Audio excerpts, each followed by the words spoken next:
chimney bank.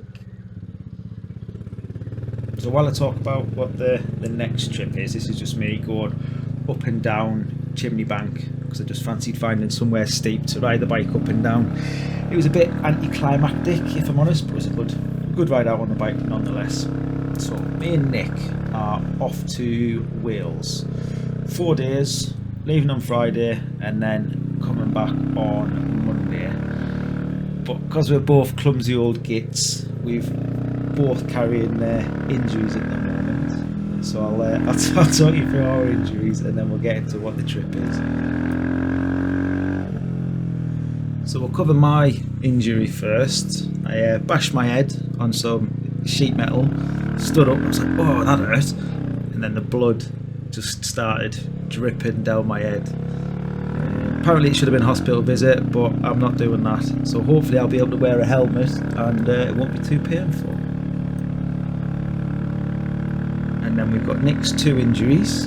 He has ended up with a gammy ear because he fell asleep on a plane, and then he's ended up cutting his finger. So we're just going to be 2 fat old men with injuries riding around Wales.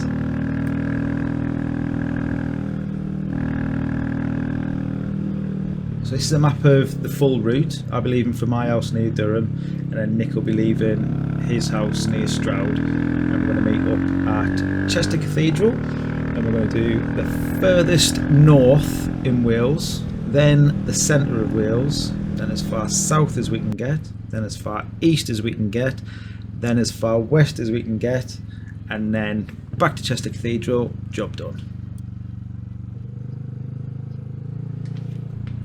So me and Nick will meet up at Chester Cathedral.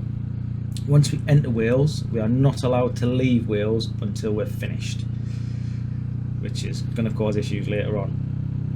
So the first place we're going to visit is the most northerly point, which is called this. Then we are going to stop off at the train station, which is called this. And then people who'd seen my route says, oh, you've got to stop off at here. And then our campsite for the night will be at a place called this.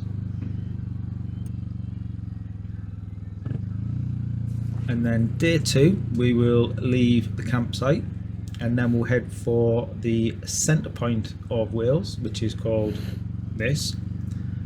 Then we will go to the most southerly point, which is called this, and then the most easterly point.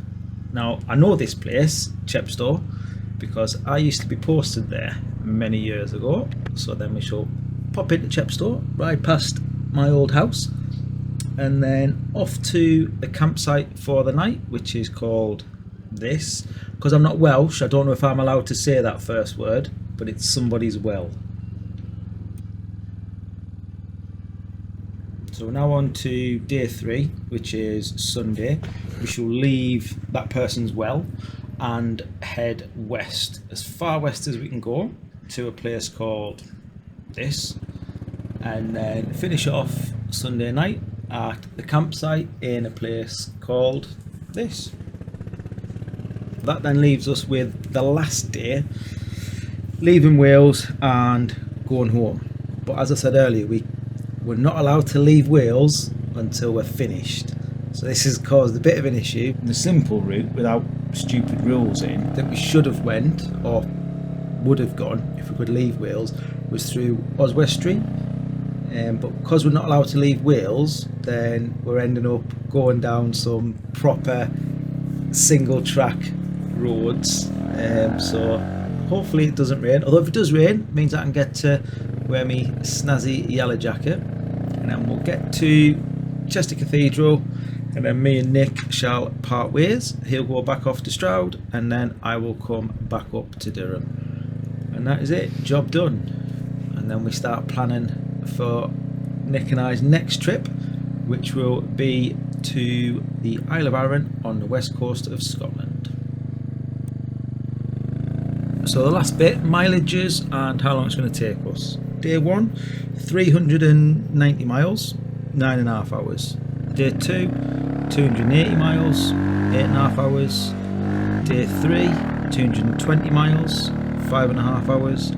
day 4, 270 miles, 6.5 hours, and then the total is about 1,160 miles. So not too bad. Fingers crossed this one ends better than the last one without a knackered bike.